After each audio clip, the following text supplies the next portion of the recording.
Welcome back to Main Street Living. COVID-19 is affecting everyone across the planet, no matter where you are, no matter who you are. And our next guest is going to provide some interesting insight about the pandemic. And she is Rebecca Costa, an American sociobiologist and futurist. Love the title. Welcome to Main Street Living. Good to see you. Well, thank you for having me. So explain to us first what exactly you do, because this is a really unique title.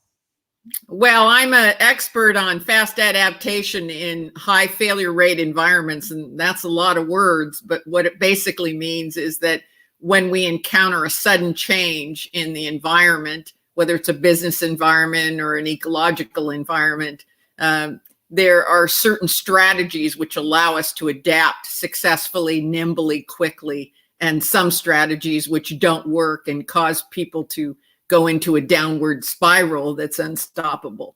Yeah, and I feel like that's what's happened to our economy. I mean, really the economy globally. And how is COVID-19 affecting people? I mean, from your perspective, what are you seeing with human behavior? Well, it's affecting us in a lot of ways. I mean, whenever we face a danger, from an evolutionary standpoint, we're a pack animal. So we tend to join together, collaborate to fight off enemies that are larger than any one individual can fight off. So this is why films where aliens are attacking us or there's a large meteor that's going to hit the earth, suddenly, all wars are off and politics go to the wayside and all countries join together to fight off that common enemy. And I think that's what you see happening right now. That's a perfectly natural evolutionary instinct, is to collaborate and join together, whether it's neighborhoods or families or nations. Yeah, it kind of reminds me of fight or flight. And what are your thoughts now on states starting to reopen? Because we are seeing that. And does this concern you at all, or are you worried about a second wave? Well, I am worried. I have a lot of concerns like everyone else that we may be reopening a little bit too early and we're going to see another spike. And another spike means more people dying.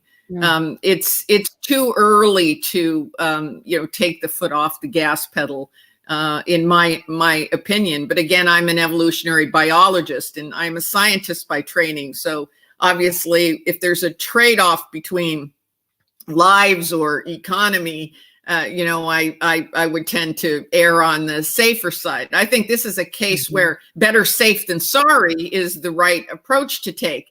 But again, I'm a scientist by training, and I understand that there's a lot of dangers associated with people getting too relaxed. We tend to be very impatient about these kinds of things. The idea that the only thing we had to do was stay home. I mean, how bad is that? We weren't asking for your right arm. We were just asking you to stay sheltered for 30, 60, 90 days. And the fact that society has a hard time with that really speaks volumes, I think. I mean, it's so hard to adapt to these changes when I guess we're used to being social beings, we're used to being on the move. And some people, I mean, maybe they think that they can't stay home because they've got to go out and work to make money to put food on the table. I mean, what would you say to those folks? What should they do? Well, it's a difficult decision. I think everybody has talked about this. You have to survive. Your instinct is, well, I need to survive. And if I have to take a calculated risk in order to survive, which means I have to make money to buy food and so on and so forth. I mean, these are difficult choices to make. But I think that when you really boil it down and say, well, do I need that money that badly that I need to risk my life? That really puts it into perspective. I think sometimes we think we need more than we do need. Positive psychologists have done a lot of research on this. And over about $75,000 to $100,000 of income a year, every additional dollar doesn't really add to your happiness or your well-being.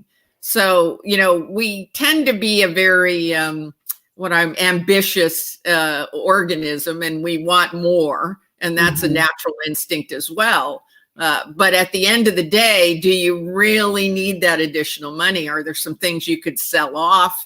Are there some things that you can maybe do without? I think there's some trade-offs that you can make before you say, I'm so desperate, I've really got to go back to work. And that's a good point. It's kind of like living in survival mode. I mean, just have the basic necessities. And we talk about this all the time after natural disasters, hurricanes, for example, have that kit, have what you need to survive. And that's that. And I know that you do a lot of research, and in your research, have you talked about or studied humans and animals when it comes to COVID-19 and potential transfer? Yeah. There's a lot of viruses that animals have, and we don't get them as humans. I mean, the transfer from animal to humans is very, very, very rare. It doesn't occur very often. And so this is a very unusual situation. What troubles me, and I'm going to say something that's a little bit frightening, but is that the bats from which this likely originated, it could have been some other animals, but the bats from which it likely originated were being studied at the laboratory in Wuhan. So even if we find out that it's transferred from bats, it's not clear that the bats were from the wet market or they were from this laboratory. And there was a great deal of research going on in that laboratory about why you needed a human, right? Why bats could transfer this virus to a human, but a human couldn't transfer it to another human. And they were specifically in that laboratory, they had issued papers where they were studying what would you need to do to the virus to allow it to move from human to human without an animal intermediary. And that is what has raised so much alarm and concern that this virus may have escaped from that laboratory. That's the evidence that we have. Wow. Yeah. I mean, this is scary stuff. And speaking of scary stuff, I know that researchers are trying to come up with a vaccine. I mean, do you think that this is something that is possible, or do you expect COVID-19 to mutate kind of like the flu? Well, it already has mutated. We've identified something in the neighborhood of 11 to 18 lineages. And so any vaccine that we create is not going to get all the lineages. So I'm not very positive on the vaccine front. If you'll recall, in 1984, when AIDS was beginning to spread everywhere, the head of human health services in the United States said, hey, we'll have a vaccine in 24 months and 1 to 2 years. And that was 36 years ago. Vaccines are very difficult to produce. What I am positive about, though, because I don't want to just be the bearer of bad news. What I am positive about is a cure. Now that we've found that, that certain drugs are able to attack the enzymes that allow the virus to proliferate and do damage damage. It's a great clue for scientists, and it allows us now to work on cures. So, who cares if you get a vaccine? If the fact is if you test positive for COVID, you could go to your doctor and your doctor gives you some drug and you're not going to die from it. Wow. It's like every other disease. We have a cure for it. What do you care if you get it? If you're not going to die from it and you can be cured, then, that's as good as a vaccine. We may not be able to prevent you from getting it, but we can prevent you from dying from it. And that gives people so much hope. I truly hope and pray that that can happen. Before we go, Rebecca, what advice do you have for our viewers watching regarding COVID?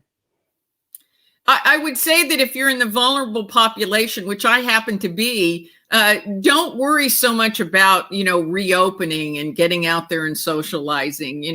Take this time to be more introspective and enjoy parts of your life that you may not have been able to enjoy because you were rushing around or had lots of responsibilities or obligations.